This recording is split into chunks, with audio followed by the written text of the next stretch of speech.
Well, 262 then is what Sri Lanka have managed, courtesy some handy hitting from Chamika Karunaratne, batting at number 9. Someone you think is in this team primarily for his role with the ball, but along with Dushmanta Chamira, they've taken Sri Lanka past to 59 wickets that fell, 5 of those to spin. So it should make for a fascinating halftime conversation with Aakash Chopra and Mutaya Muralidaran on ESPN Cricket for Match Day. Let's go to Murli first up because some hard hitting saw Mickey Arthur and the Sri Lankan camp quite pleased towards the end of their innings. Murli 262. What kind of score is that?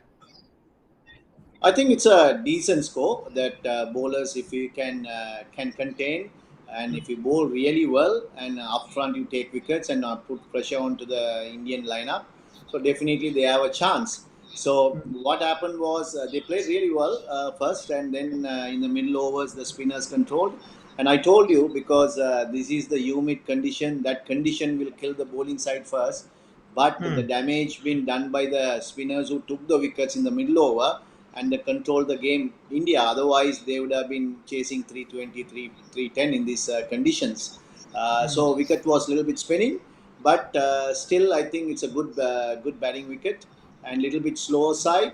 And I would think because last that partnership of the tail enders Yeah. and gave some breather to Sri Lanka because 262 is something you can, if you bowl really well, you can defendable in this condition.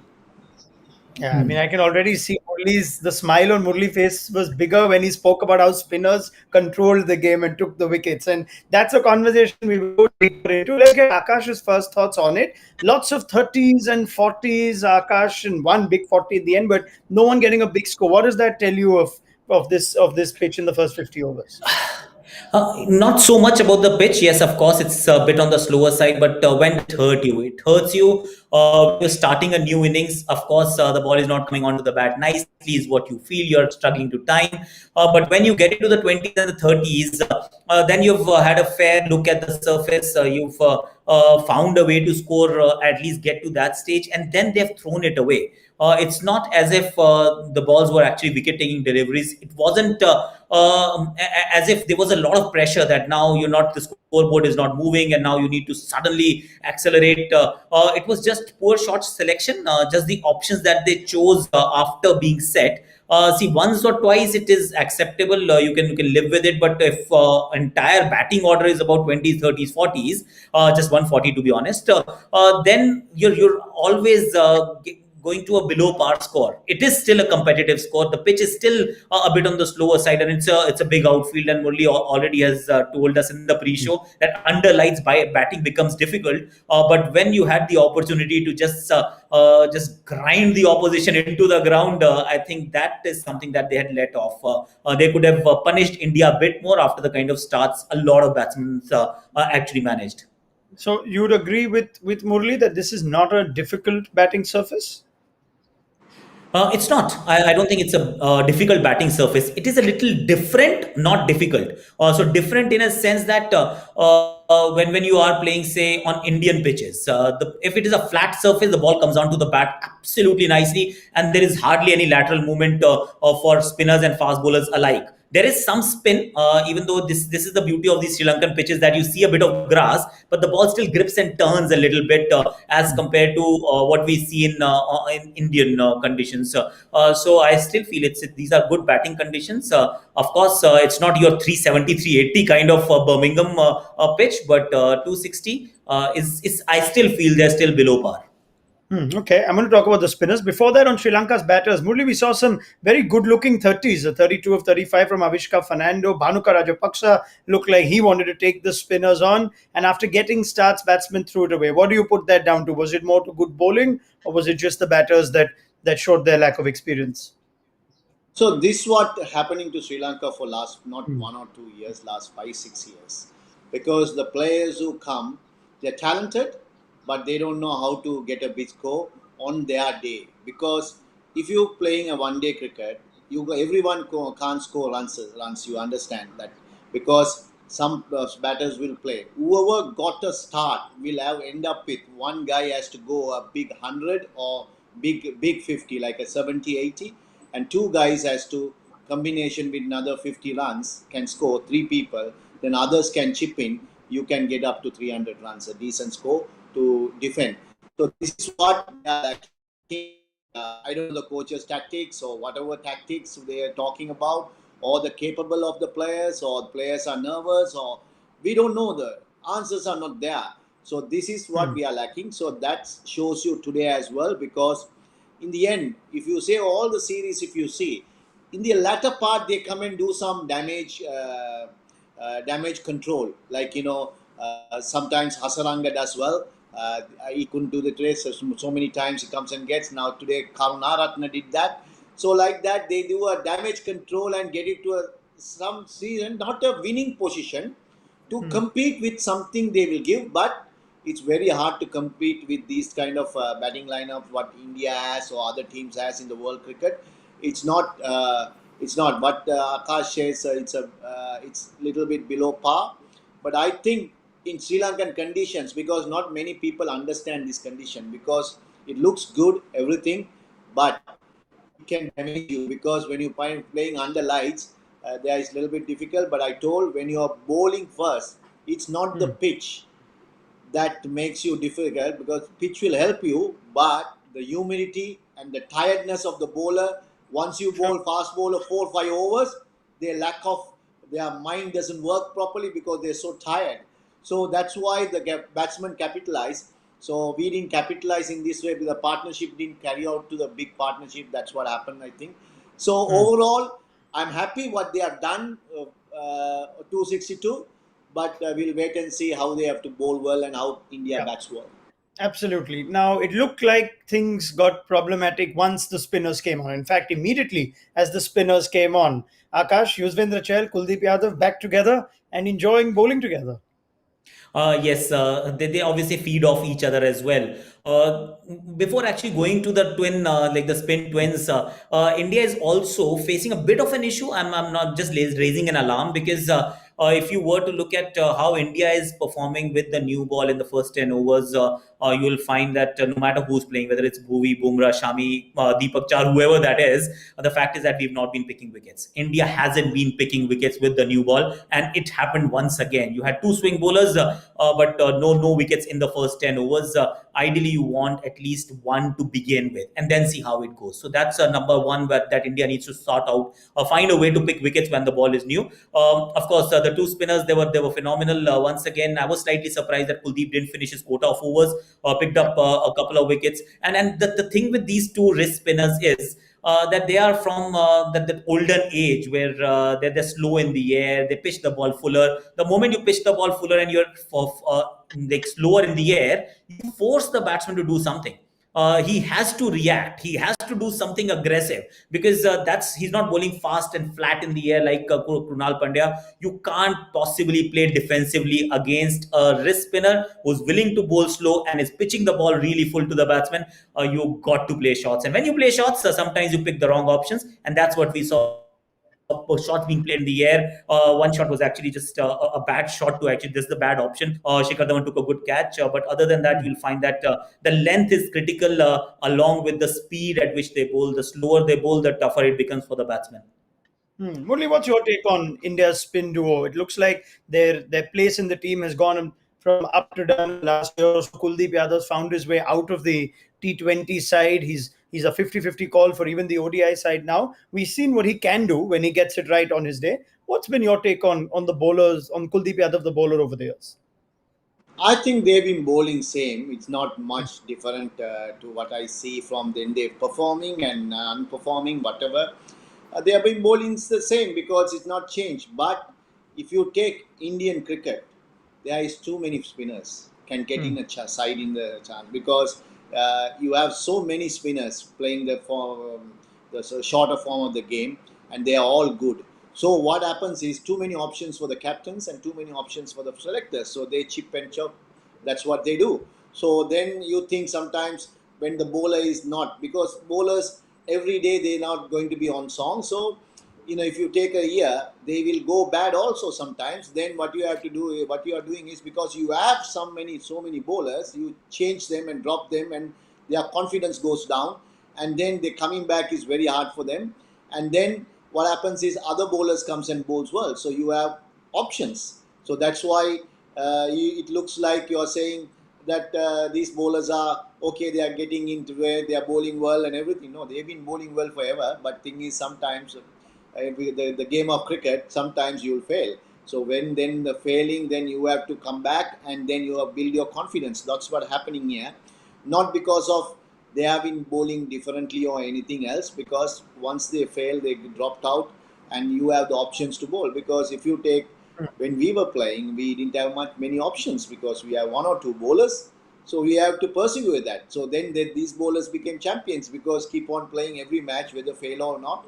And sometimes you fail because no player in the world can perform. If you say Sachin Tendulkar, he is the Yeah. greatest player. So still, he has to fail. He will fail. So because so it's hard to every match to perform, because if you take his average, he will be about 50. So 50 Mm. means you are playing 100 innings, you are scoring 50 100 innings, 50 match, every match 100 match, you will fail nearly, you will fail about 30-40%. Mm. So the champion players that, so they don't have selectors, and that they don't have the patience sometimes, and captains. So that's why changes happens when you have too many options. Yeah, and as always, they'll always give the batsmen a longer run, right? The bowlers get the raw deal, the fast bowlers, spin bowlers, whoever they might be. As it turns No, out no, today, no. You though. can't say that also, because India has too many batsmen. So that also happens because, so All right. good era for India having so many Yeah. players back up. So that's what the media goes like, harsh on them, because he's not playing well. He's gone. No, it's not Yeah. gone, because you have too many options you can put in the place. If you don't option, you have to continue with them.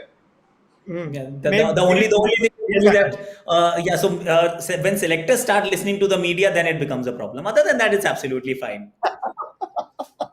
Come on now. Sometimes we get it Okay. right in the media as well. Let's not pretend like we don't. But as we look at how this innings went, curiously, Murli, both Chahal and Kuldeep got wickets, but they also went it over fives. Krunal Pandya, 10 overs for 26. He bowled his full quota. He was the most economical bowler. Can you explain that? Why was Pandya harder to get away than the other spinners?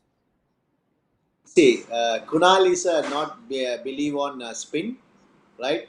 He only on variations, and he depend on his bowling types. So that's why he's an economical bowler rather than trying to take wickets. So I think that's why he bowls like that, because he knows his limits. He's not trying to take a wicket there. He will try to bowl contain the runs. So that's why the pitch stopped a little bit and turned. So that's why it happens like that. So that's why he got it 10 overs for 26 for 1, because it's a brilliant bowling, I would say. So when you come to wrist spinners, the control is less. He's a finger spinner. So once the wrist spinner will give some loose balls. If you see some full tossers, something, sometimes it happens for wrist spinners. They're not going to be very accurate. They are wicket takers. The finger spinners are very accurate bowlers. So Kunal, even if you'd had a good off spinner like Ashwin or Sundar or somebody, they would have gone also very, very economical in this pitch. That pretty much sums up, Akash, what Indian cricket is had to make the choice between in white ball cricket for the last year or two. Murli says they've got so many options, and that's true. There's Jadeja, there's Krunal Pandya, or there's Washington Sundar, and they picked for different reasons. They picked for control. Now you've seen Krunal Pandya offers that control. Patel, He'll get you a wicket for Patel sure. is Yes, there. So many. Akshay Patel, absolutely. But that's the dichotomy of Indian cricket selections for spinners. There's control with the finger spinner and a perceived lack of control with the wrist spinner. What do you make of Murli's point that if India didn't have so many options, perhaps Kuldeep Yadav would have had a longer, more regular run, may even have had more success? See, if India didn't have options, then Jadeja and Ashwin could still be playing, to be fair. Because they were playing before Kuldeep and Chahal actually started playing together. In any other country, in almost like 8 out of 10 countries, you'll take Jadeja and Ashwin as your two primary spinners, like almost 7 days a week. It's just that they were not picking wickets in the middle overs, and suddenly what Murli also suggested, and obviously is absolutely right, that you've got options available. So you went towards wickets, which I thought was a good attacking move. That we need to pick wickets, and these wrist spinners might not give you the same amount of control. But 4.5, 5, 5.5, sixes, anything under six in one day cricket these days is absolutely fine, par for the course. So you're not actually leaking runs. The problem happens when you go into sevens. Sevens and over, yes, you need to address it. And these wrist spinners also tend to bowl in different phases of the game. So you also need to know whether you want a spinner to bowl with a new ball in the first 10 overs. If yes, then no, maybe wrist spinners are not your choice. If you want a wrist spinner to bowl after the 40th over, of course, then you need to get a KRUNAL Pandya or any other Ravindra Jadeja, Akshar Patel, Washington Sundar. It could be any of those guys who would give you more control. But if you are just assigning the job to these spinners to bowl from over number 11 to the over number 40, 9 out of 10 times, then these I think these two choices or any wicket taker will always be my preferred choice. And then just going back to the same point again, that if you're not picking wickets with the new ball, which India hasn't been, and if you don't pick up wickets in the middle overs as well, it doesn't matter how good your death bowling is, you will end up leaking runs because there are some quality batsmen around. So that's something that everybody has to take care or take notice of. And also there is an extra fielder in the circle for the 30 overs from 11 to the 40th. So that extra fielder will also yield more runs, that you will concede more boundaries, and that also should be okay provided the bowler is giving you wickets. Perhaps a good test of what kind of bowler you'd want will come in the second innings. Murli, you got 260 to defend. You know you need wickets, and Sri Lanka have gone with two wrist spinners. We've seen Hasaranga turn games on his head. Sandakan is highly rated. Is it going to be a second half where spinners will come into the game as well? Yeah, because Ketarama wickets is this R. Premadasa they call it now. So this is the wicket is different eras different, because when we played, sometimes this is the flattest wicket in the earth, like that was. Now it changed because they changed the soil and a little bit of bounce, and there is a lot of spin in this. So when it comes, I don't know, because of its humid, it might dew come below. Don't know, because it's very surprised. Sometimes it comes, sometimes doesn't. If dew comes, and still the bowlers can penetrate because of the dew, it get wet a little bit, spins more, little bit swings, but batsmen also have a time, sometimes it might come to the wicket. So it's very hard to say, because the 262 is a decent score, I would say, in Yeah.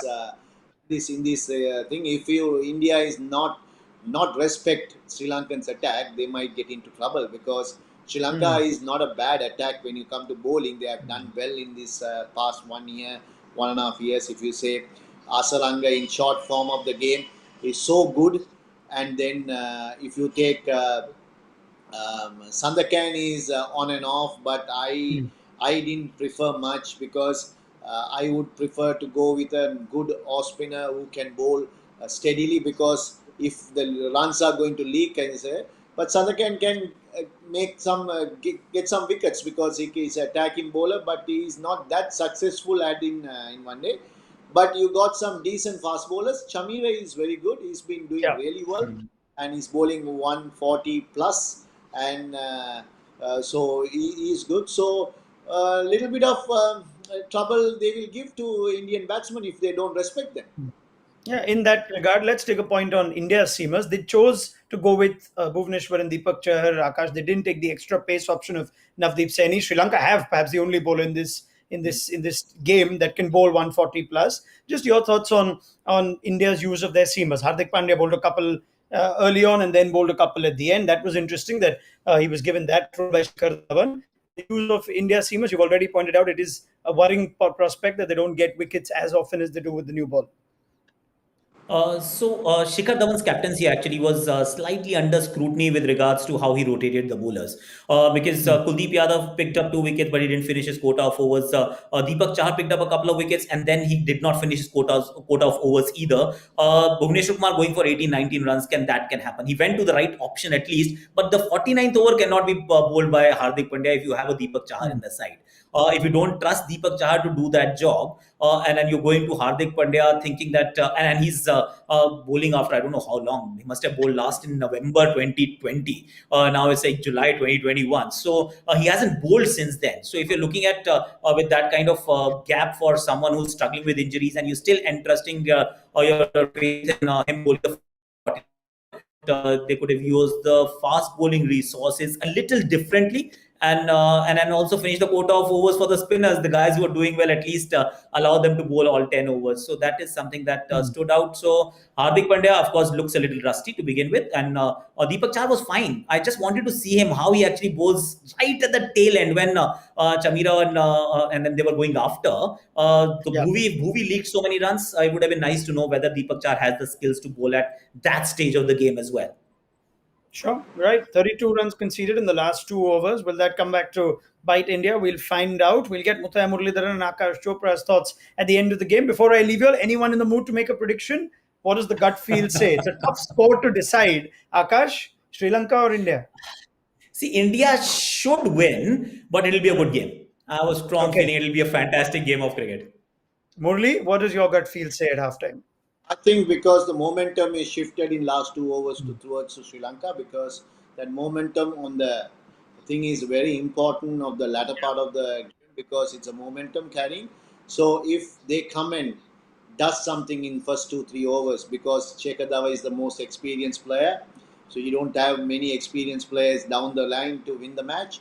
So I think if they can get Shekhar in the first 5-10 overs, there will be a panic. I think Sri Lanka has a good chance. They have to believe themselves, and if they believe we can defend this, they Yeah. have a good chance. But it's not going to be easy for India, because they have to play well.